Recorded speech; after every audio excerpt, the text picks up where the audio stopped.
Bana, najua kitambi kina faida, lakini kabla tuone faida zake, hebu tuangalie kwanza hasara zake ni nini.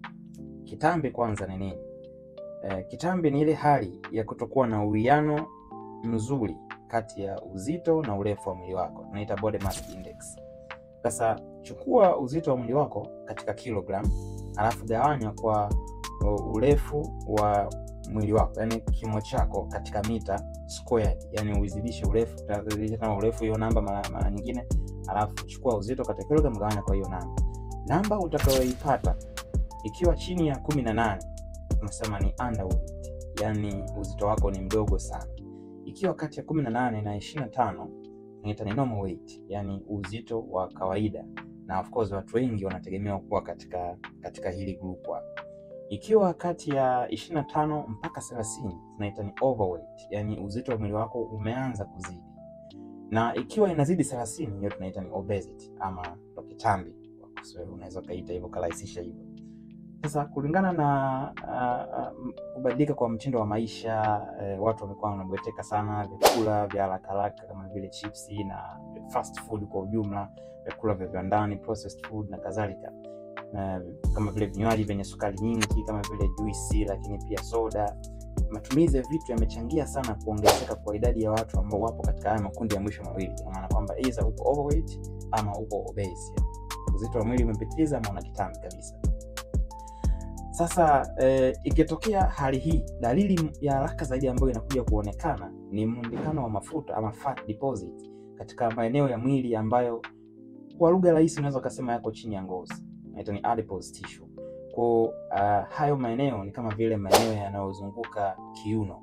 Unakuta kwamba kuna mafuta mengi yanakuja kurundikwa pale. Kwa kile unachokiona ambacho ndo watu wamezoea kiita ni kama kitambi, ni dalili ya uzito wa mwili kuwa umepitiliza kupita kiasi. Sasa ikitokea hii hali, madhara yake ni nini? Ikiwa na uzito wa mwili ambao umepitiliza, madhara yanayoweza kujitokeza yako ni mengi sana. Lakini unaweza kuyagrupu katika kundi moja ambalo tunaliita metabolic syndrome ama syndrome X. Sasa hii ni grupu la magonjwa kama vile high blood pressure, pressure ya mwili ambayo imezidi, high body sugar, sukari ambayo imezidi katika mwili, high body fat, mafuta yanazidi mwilini. Umeona? Kwa hii inachangia kupelekea magonjwa kama vile ugonjwa wa moyo ama heart disease, stroke ama kiharusi ambayo inaathiri ubongo, diabetes mellitus type 2 especially, kisukari cha aina ya pili. Umeona? Kwa hiyo hii triad ya haya magonjwa matatu haya kwa kiasi kubwa sana yanachangiwa na uzito wa mwili uliopitiliza, ambao wenyewe unaweza ukachangia mambo mengine ambayo ndio yanaweza kupelekea magonjwa matatu. Madhara yanayotokana na kitambi ama uzito wa mwili uliopitiliza hayaishii tu kwenye hao matatu ambayo nimezungumza. Of course, kuna madhara mengine mengi zaidi. Mengine kwa mfano naomba nikunong'oneze hapa. Nyumbani pale mzee, unajua ukiwa na kitambi inaweza kukuathiri mzee. Pumzi yako inaweza isiwe kutosha. Hiyo ni moja wapo, lakini pia mafuta yakizidi sana katika mwili inaweza kaenda kuziba sehemu ambazo hazitaki kuziba. Alafu mwisho wa siku akasili mpaka ndoa na mambo ya watoto na vitu kama hivyo. Nadhani watu wa kazi watakuwa washanielewa. Sasa nani anayetaka hilo swala? Sasa hilo kubwa, lakini yako mengi.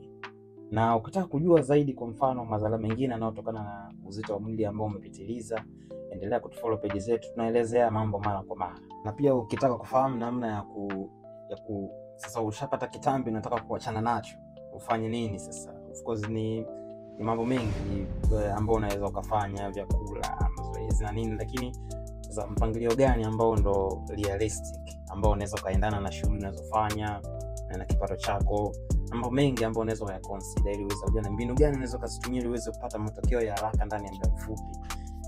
Follow page zetu, lakini unaweza kuwasiliana na sisi kwa ushauri zaidi. Sasa kitambi nimeshasema hapo mwanzo kwamba pia kina faida. Kwa mfano, unaweza pia ukafutia simu.